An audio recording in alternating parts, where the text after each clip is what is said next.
Welcome to The Explainer. Today, we're unpacking a massive continent-wide transformation that is literally reshaping global health right now. We're looking at the real-world realities of digital health across sub-Saharan Africa.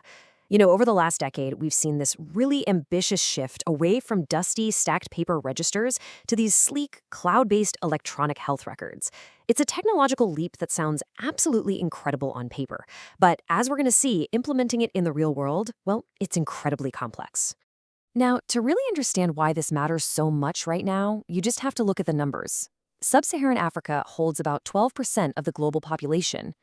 And get this, it carries a staggering 27% of the global disease burden.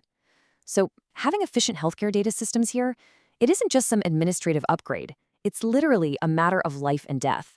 Getting the right information to a doctor at the exact moment a patient needs care is absolutely crucial when resources are already stretched so thin.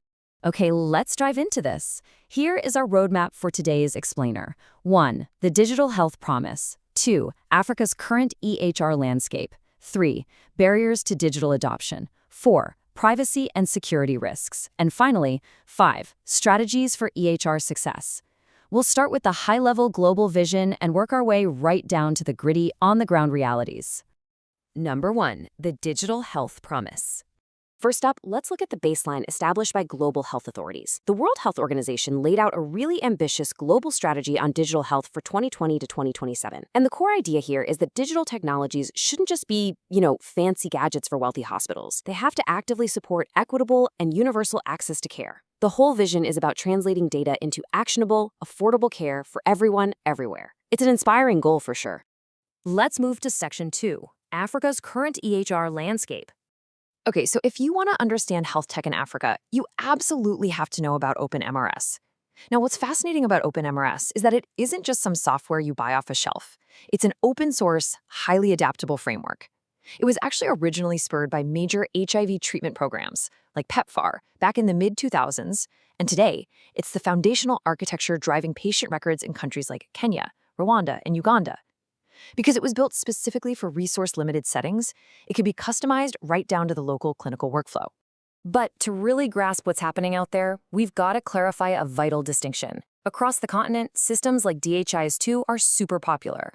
But DHIS2 is mostly an aggregate data system. It tallies things up, like total facility visits or total vaccine doses. It gives you the 30,000-foot view. True electronic health records, though, like the ones built on OpenMRS, they track patient-level data. They follow an individual human being's medical journey over time. We're seeing a massive push right now to move beyond just counting total visits to actually tracking individual patient outcomes. And when that patient-level tracking works, it works brilliantly. Take a look at this success story out of Kenya. Kenya's national HIV program uses an open MRS-based system called Kenya EMR. Today, that system is deployed across more than 2,300 facilities, and it covers over 90% of the country's 1.3 million patients on antiretroviral therapy. That is a massive digital footprint. It proves that patient-level records really can scale across an incredibly diverse health system. Let's hit Section 3, Barriers to Digital Adoption. All right, time for a reality check. While those HIV programs are highly digitized, general healthcare is still really fragmented. Why? Because the barriers are deeply systemic. Think about the physical infrastructure. Cloud-based systems are awesome, right? But they often crash headfirst into the reality of rolling blackouts. A hospital literally has to buy expensive diesel generators just to keep the screens on. Then there's the software costs and the maintenance. Plus, a lot of this was historically built using fragmented donor money, meaning one single hospital might run 3 totally incompatible systems. You end up with massive data silos where the computers literally cannot talk to each other. And then, of course, there's the human element. Check out this striking statistic from a study in the Journal of Health Informatics in Africa. They surveyed doctors at a Nigerian teaching hospital and found that only 26.7% were familiar enough with computer tools to perform advanced tasks. To put that into perspective, similar studies in the US or Malaysia often see proficiency at 90% or higher. This digital literacy gap slows everything down because you're essentially asking completely exhausted clinicians to totally upend their daily workflow using tools they aren't even comfortable with yet. And this brilliantly illustrates a core point of friction. International developers, they tend to design for this utopian, ideal workflow. Seamless data, flawless internet, automated reporting. But the local workflow, it's a completely different beast. Clinicians on the ground are navigating this chaotic mix of paper and digital records, constantly interrupted by power outages. Honestly, if a system doesn't account for that daily clinical friction, it's going to fail, no matter how elegant the code is. Moving into Section 4, privacy and security risks. So what happens to sensitive patient data when these imperfect systems are rolled out? Well, let's zoom in on some really interesting qualitative research done by Silver Magumya at the University of Rwanda in 2023. Rwanda has one of the most ambitious public sector EMR rollouts in sub-Saharan Africa. But this research impartially explored the specific vulnerabilities that popped up when they tried to centralize all these medical records. Through interviews with doctors, IT experts, and patients, the study uncovered some severe risks. Basically, juggling a mix of paper and digital records creates these massive security loopholes. We're talking unauthorized access, disclosure of health info without patient consent, data forgery, and the constant threat of just losing the data entirely. When a system isn't seamlessly secure end-to-end, a patient's most sensitive information is just left out there, totally exposed. Section 5. Strategies for EHR success. Now, we're certainly not going to end on a pessimistic note. Let's look at how we actually fix this. Overcoming these barriers requires smart planning. Step 1, you've got to plan for financial sustainability well before the international donor funds dry up, otherwise the whole thing just collapses. Step 2, design for the local workflow. Bring clinicians in from day 1. And Step 3, execute a phased rollout. Don't try to digitize an entire hospital in one single weekend. Go unit by unit.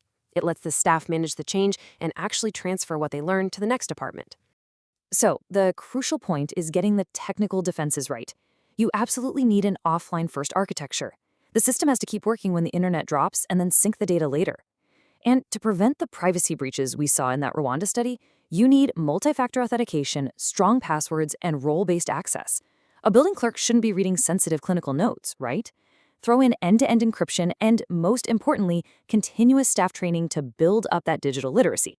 When we step back and tie all this together, overcoming these hurdles matters so much. Why? Because better, secure data equals better real-world evidence. It gives us accurate pharmacovigilance, meaning we can track adverse reactions to medications in real time across massive populations. At the end of the day, breaking down these data silos translates directly into faster diagnoses, better treatments, and saved lives.